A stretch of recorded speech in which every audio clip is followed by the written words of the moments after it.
So now we're just into July, and I thought it's high time we had a look at the front garden.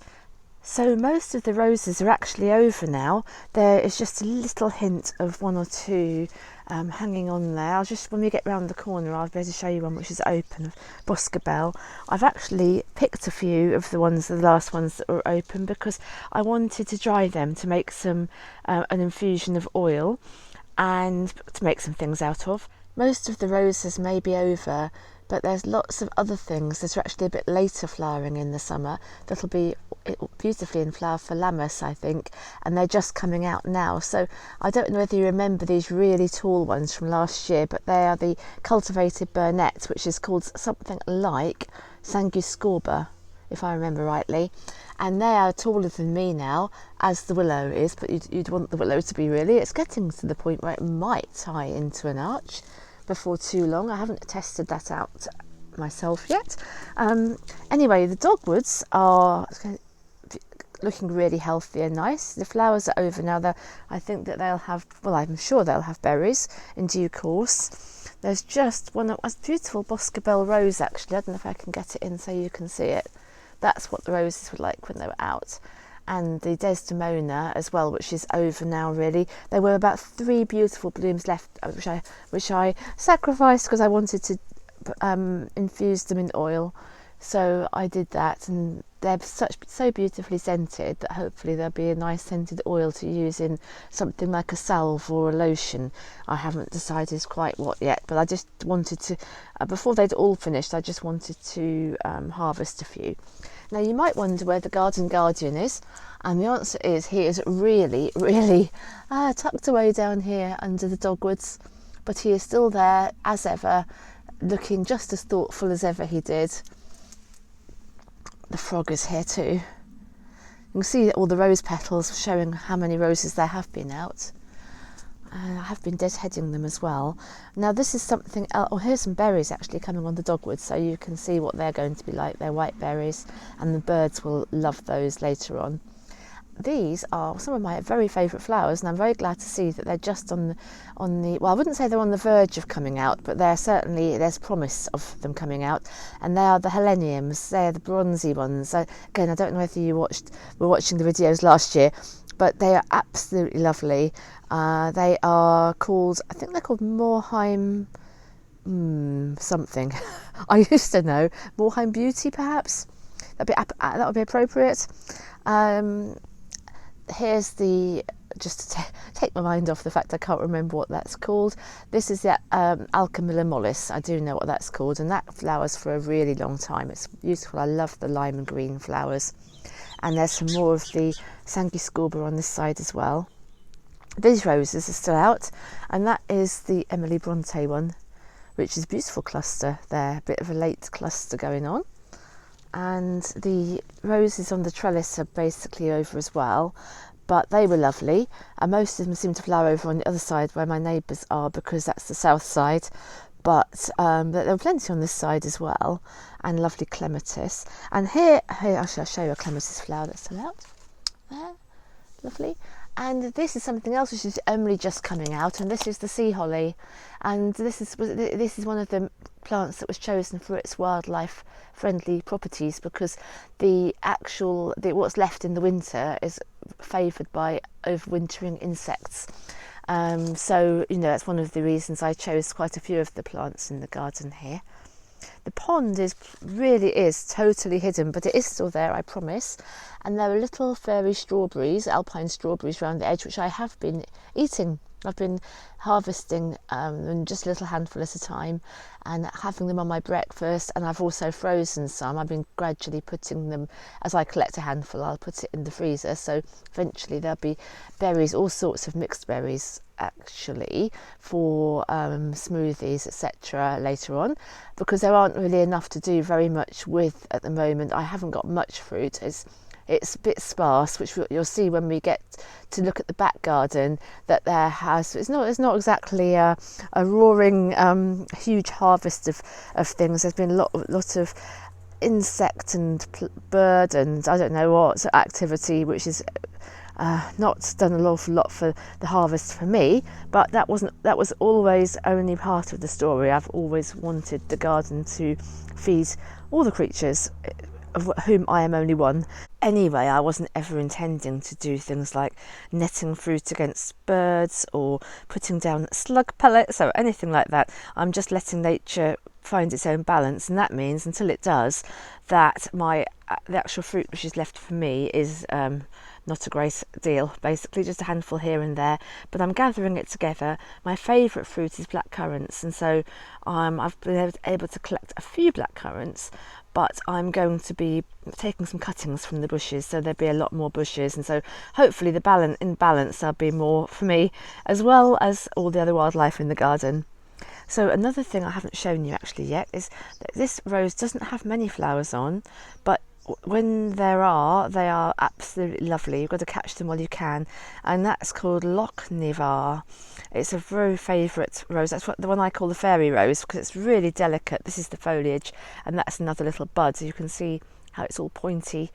And when the roses are over, the sepals kind of spread out into lovely 5-pointed stars with lovely kind of wispy fingers. So very, very fond of that one. Here's on this side of the garden, there's some kind of repeated bits on both sides of the garden, and this is more of the helenium. And the things that have really been happy are the things that are still here, basically after a couple of years putting things in. But the things that are happy are really happy, and this helenium is one of those things, which is a real pleasure to me. And also, well, always the Japanese anemones are always happy, basically anywhere. In fact, they're so happy you have to one of the few plants I do have to be a bit firm with and remove where it's not wanted, because it just will be everywhere otherwise. Bless it. There's a hazel tree behind there. Can you see that hazel bush? That's doing well. That's happy here as well. And here is another of the sea hollies. And another thing what we have is plenty of these hardy geraniums. Again, they're happy everywhere really. It's spread right out. It will need cutting back, but I don't want to cut it back while the flowers are so lovely. I think because we've had lots of dry weather, it probably flopped then. The grasses here are in flower. I've only just noticed that is the case. That's quite recent happening, I think. And there's fennel. The fennel had a really slow start, but there's a few, I think there's about 3 fennel plants in this garden, just to make a nice difference in foliage. And again, they're good for wildlife, and I can eat the leaves as well. So that's a lovely plant. I do love fennel, bronze fennel this one is. The other plants behind there, they're not flowering yet, so it's another thing to look forward to. They are called Veronicastrum. And behind them, which is the holly hedge, I call it a holly hedge, but it's actually quite a bramble hedge as well, because it's absolutely full of blackberry flowers. Now, I have been here before with lots of blackberry flowers, and then we had a really dry spell and there weren't really any blackberries, not just in the garden here but everywhere. It was a really bad year. The last couple of years haven't been that good. The year before was very good. So we'll just see what happens with rainfall. It hasn't been particularly, we've had a few downpours, but not a lot really. Far more days it's dry and sunny, which is lovely in a way, but it's not so good for the swelling of the fruit, and just perhaps at the wrong time of year really for that. And there's another hazel tree here. I put 2 in, and when I say tree, it is, I put my hand out, it's like level with my shoulder almost, whereas it was just a little stick when I put it in. In fact, the one on the other side I was just showing you, which is a little bit lower admittedly, but it's still a good 3 or 4 foot high. And that's the one that the rats managed to, again, I don't know if you've been following along, but I had a bird table in the front garden, which was absolute joy, except that the rats started taking such liberties with it and were doing acrobatics, and they had about 4 babies all running around as well, also doing acrobatics on the bird table, and they managed to swing on the little baby hazel tree as it was then, and break both its branches as it had. So it was about, I don't know, 9 inches high after that at the most. So it's done really, really well to come back. Obviously it likes the conditions here, such as they are, which are a little bit challenging probably for a lot of plants, because it's east facing, the hedge is really high. I think I might have it cut down a little bit this autumn, not till the blackberries are over. but it is really high, and so it probably takes lots of the, well, it does take a lot of the light from in front of it here, and also presumably the goodness. On the other side though, in the mornings especially, it is really hot and sunny. Oh, did you see that? Ooh, there's a little sparrow coming down to the bird bath. I'll see if I can show you in the tree there. Ooh, he goes. Yeah, I'm just digressing here, but I was just sitting having my coffee, and a little wren was on top of one of the pillars of the wall, and broken pillars as they are, and it was just sitting there singing away. I could just see its silhouette with its little tail cocked up, so I knew it was a wren. And you could actually see, even from a distance, you could see its beak opening and shutting, which is really, really lovely. And it made me realise, well, not that I hadn't realised already, but just brought home to me how it's just, I couldn't really be happy anywhere but in the countryside, where little random things like that can happen, just to brighten up your day. So yeah, that was such a joy. I do love a wren. And now I think we have been right round the garden. I don't think there's anything. I might just show, in case you haven't been here with me before, I might just show you the other two little things in this garden, which are this stone here, which I call the dragon stone, and that came from the lizard in Cornwall, and it's a piece of serpentine. So that's why I call it the dragon stone. But I lugged that back a long time ago, but lovely memories. And also lovely memories for this big piece as well, which is from the Devil's Chair, which is part of the Stiper Stones, which is in Shropshire. And that's amazing. The formation of these chunks of stone, as you can see, is basically square, and they were just everywhere littered on the ground. So I brought one back again. This is many years ago, but they do hold really wonderful memories of days gone by, and now they just form kind of a gateway into this little front garden, which I don't know if you can tell from when I'm showing it to you on the video, but it's absolutely tiny. I mean, this is the cottage frontage here, so it's just as wide as the frontage, and nowhere near as deep as it's like a rectangle, quite a narrow rectangle. I was showing you this circle before, which is I bought from someone on Marketplace, Facebook Marketplace, and I have actually got the outer layer to make a square, which I might use, well, I'm going to use somewhere else in the garden. But I was definitely, just to watch this space, at some point, which will not be very soon, because there's so much to do, but what I would love to do is I'd love to make it into something and actually mosaic the top of it, make it really original and reflect the old shop. So I'm putting that out there as an intention, and of course when I do get round to doing it, you will of course be very welcome to accompany me on the journey to see what it's going to be. But it's got 8 sections, and that lends itself quite well to quite a few things in terms of a wheel, so we'll see. Oh, I must just show you my garlic harvest. Well, this isn't anything that was particularly planned, if I'm honest with you, because I had some garlic growing the previous year, last year I suppose, and I'd never harvested it. So what happened was each of the garlic bulbs grew, and it grew, all its little cloves grew into new garlic bulbs, but obviously very small because they hadn't got a lot of space. But I've just pulled them all up, and actually although they're really small, there's masses of them. So what I'm going to do is, I've read that you need to dry them in the sun, which is not sunny on them at the moment, but it has been. I'll move them across to the sun, and then I shall just cut off the tops, and I think I should better store them for some time. And even though they're very small, I can probably roast them whole. That's what I was thinking, and then just squeeze out the garlic. They certainly smell of garlic, so that's quite a good harvest. And I'm not sure whether you can then freeze the roasted garlic. Perhaps somebody else will know, because that might be a way of preserving them a bit longer. I don't think I could get through all this lot otherwise before they dry out, or whatever else can befall them. But I thought I'd show them to you, because that is one of the few good harvests this year at the old shop. I was hearing, I think only yesterday actually on a podcast, someone talking about this phenomenon which wasn't familiar with, which is about romanticising your life, which I'm not sure it's supposed to be a good thing or a bad thing, but on TikTok and on Instagram it's a kind of thing or a kind of fashion in some way, I think. Someone else probably can tell me more about it. Well, I suppose it's what all Instagram type of stuff does anyway, and YouTube as well. To an extent, depends on the channel, but makes things look either so inspiring that you want to go and do the same thing, or almost beyond reach, so you just think, oh, haven't they got an amazing life, and all that kind of thing. Anyway, I'm in this particular little season, I suppose you could call it, of old shop videos. I'm not really going to be romanticising my life. I don't think I do anyway, but I was going to do a bit more of the nitty-gritty, because the reality of the back garden, for example, is this, and this is my woodland.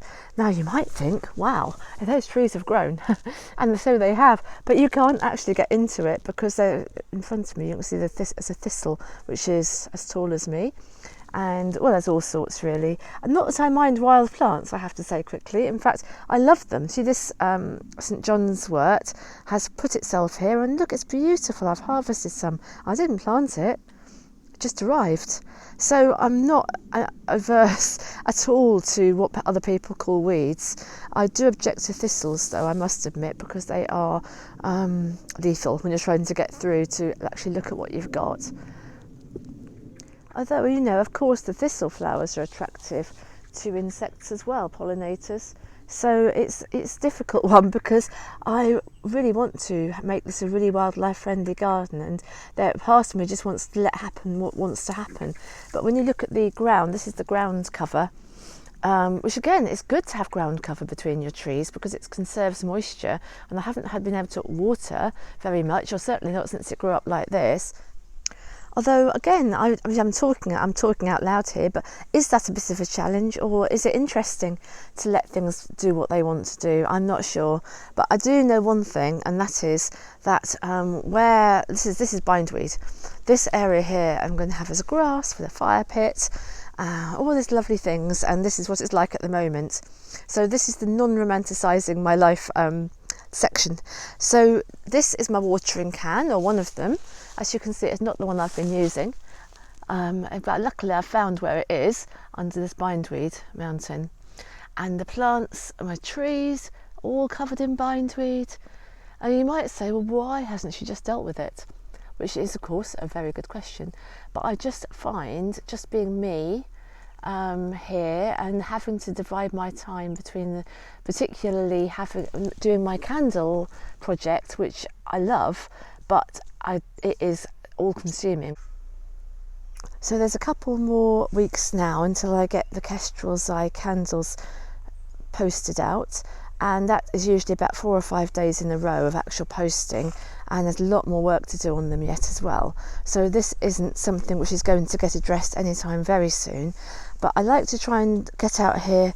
Well, it doesn't look as if I have. Well, I haven't at this part of the garden, but I have the other part, the vegetable garden, for an hour or two every day.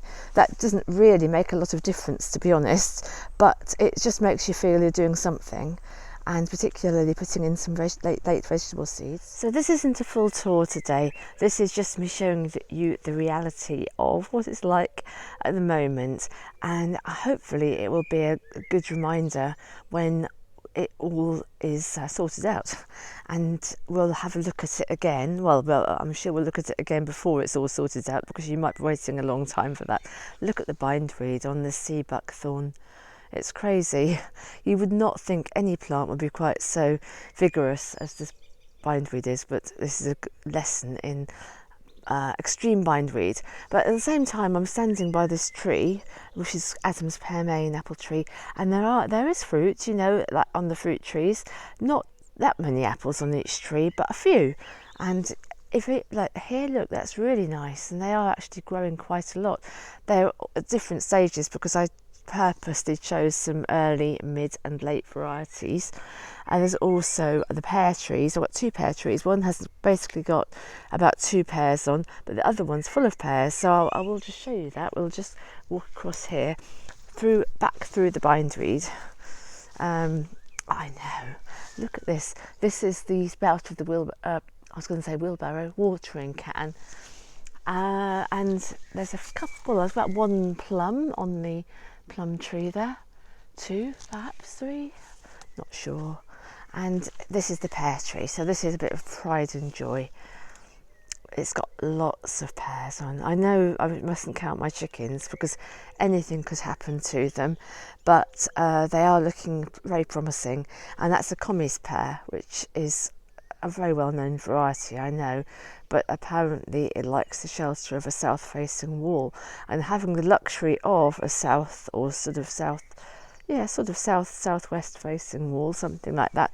I'm really lucky because I can put fruit against it, and hopefully even quite tender fruit like apricots. Well, I've got an apricot tree which is covered in bindweed, surprise surprise, but that hasn't got anything on it this year. But I'm hoping that by next year I'll be a bit more in control of things. You never know, and therefore things will have a bit more of a fighting chance. And as well, I think the balance will be better as well with the insect life and bird life. This is a dogwood that's very happy. It's got its flowers as well. I think dogwoods are very unfussy and they're extremely good for wildlife, and they have lovely coloured stems in the winter, and they'll grow into something which is something between a tree and a shrub, so they're quite good for a bit of architectural stuff going on as well. Not that the trees aren't good for that, they are, aren't they? Look at this. I'm sort of breaking my own thing as I was going to do, but I just want to show you that is a sweet chestnut tree. Look at it. I need to remind you that all these trees were just a little stick when I put them in the ground. This is an alder tree. They were literally, I've bought them as hedging plants, so they just come as a little stick. You get a bundle of 5 of them. Mostly you get them in bundles of 5. And they are doing so well. So they are much too close together, and some of them will have to move or come out. But I think once the vegetation dies down this autumn, winter time, I'll be able to see where I am, and then some of them will have to be cut down into shrub size and others will have to be moved. But I think it will, ever the optimist, I think it will all become much clearer later on. But I'm going to definitely keep the alder trees because they are just so happy. It's just such a pleasure to see a tree that wants to grow. And the birches as well are really tall. They're probably 12 foot tall. Yeah, I should think they are. So yes, anyway, so it's not all doom and gloom by any means. And actually I keep looking at other things and thinking, I'll show you the herbs and I'll show you this and that, but I won't. I'll leave that till next time. So I'll just finish this video here and I'll be back again, and we'll have a bit more of a tour of the back garden. I'll show you the bits I have done, which I didn't show you just now, but I have been doing some vegetable gardening a little bit. So we'll have a look at that, and you never know, maybe I'll have made some impact on the bindweed. You never know.